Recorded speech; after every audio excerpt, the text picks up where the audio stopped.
Hello, and welcome back to 365 Days with mxmtoon. I'm Maia, a singer, songwriter, video maker, Oakland native, and self-proclaimed playlist-making addict. I'm also a big fan of history. I love untold stories, gross facts, hidden secrets, and anything weird, dark, and funky from the past. Each day, I'm going to share a few of my favorite deep cuts with you. So let's take a look at today's stories. It's 365 with mxmtoon. New facts every day, so don't leave too soon. I'm gonna teach you stuff, no it won't be tough. Gonna go a year till you've had enough. It's 365 mxmtoon. These days, everyone streams music. Real ones still do vinyl, but it's not as easy to hook up a record player to your car stereo or lug one onto the subway. Music has gotten more and more portable over the years, which is a real gift for those of us who like listening to so many different artists for hours and hours on end. But it wasn't always so easy to get your music on the go. In fact, you used to not even be able to listen to music in your own house. That all changed on September 26, 1887, when Emile Berliner patented the gramophone. Let's back up. To be clear, Berliner's gramophone wasn't the first device invented to play music for laypersons.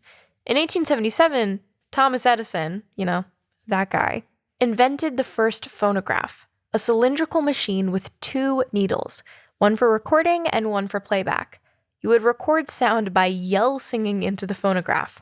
The sound vibrations would make grooves on the Edisonian wax cylinder so that you could play them back after. Fun fact, the first words Edison said into the phonograph were, "Mary had a little lamb." Edison's phonograph was a big hit, but it was more of a talking machine than a music-related one, and the quality of the sound it produced was not that great.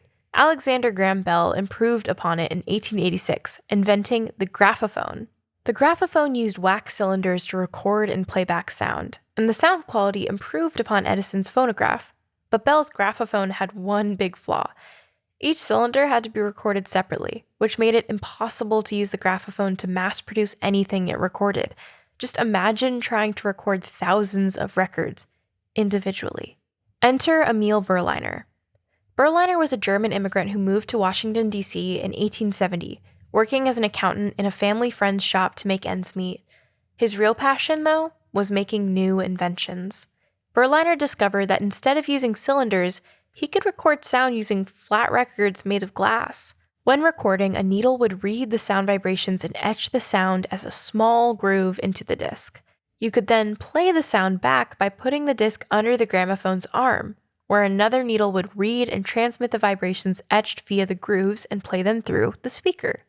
These recordings could be easily mass-produced. All you have to do is make a master record, or a master mold, and then you use it to reproduce the grooves. This was world-changing. Berliner patented his gramophone in 1887, and suddenly sound discs, or records, were all the rage. He founded his own company, the Gramophone Company, and invited popular musicians to record their music on the discs, which he would then mass-produce. Two of the first artists who made their records using the gramophone were Enrico Caruso, an Italian operatic tenor, and Dame Nellie Melba, one of the most popular singers of the Victorian era. Berliner started mass-producing hundreds of records a year, and the gramophone exploded in popularity. It also helped revolutionize the music industry. People were now able to listen to artists and music that might not have been accessible to them live, which prior to the gramophone was pretty much the only way they'd be accessible.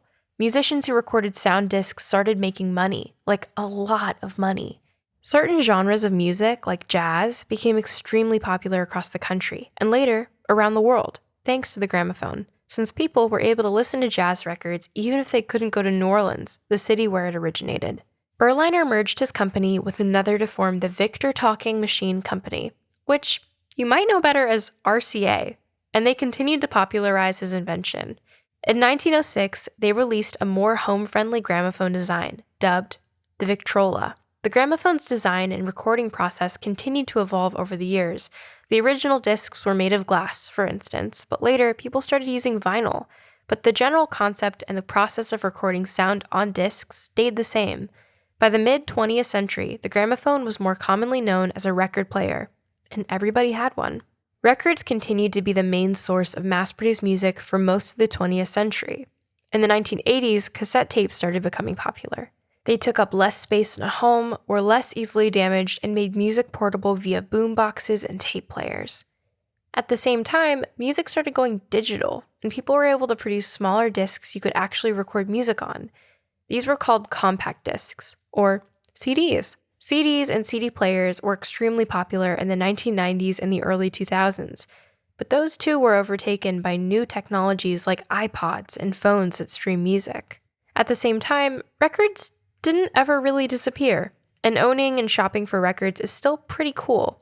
In the last decade, vinyl sales have soared 490%, even overtaking CDs. And I release my own music on vinyl now too.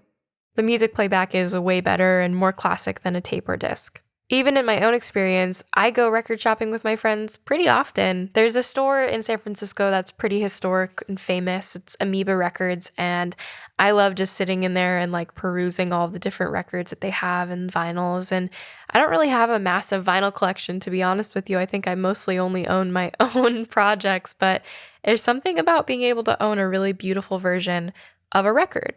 And I think vinyls are a super cool format too because so much goes into the customization of it. It's really neat. And now for a fun music fact of the day. On September 26, 1986, Run DMC became the first rap group to hit the Billboard Top 10 with their third album, Raising Hell. The album dropped the May before and was a huge hit, thanks in part to their rock mashup single, Walk This Way, with Aerosmith's Steven Tyler. Raising Hell eventually peaked at number 3 on the Billboard 200, and some consider it to be one of the greatest albums of all time. It was even inducted into the National Recording Registry at the Library of Congress in 2018 due to being culturally, historically, and artistically significant. And for our final segment of the day, it's time that I dive into my own photo libraries to see what I was up to on a September 26th in my life.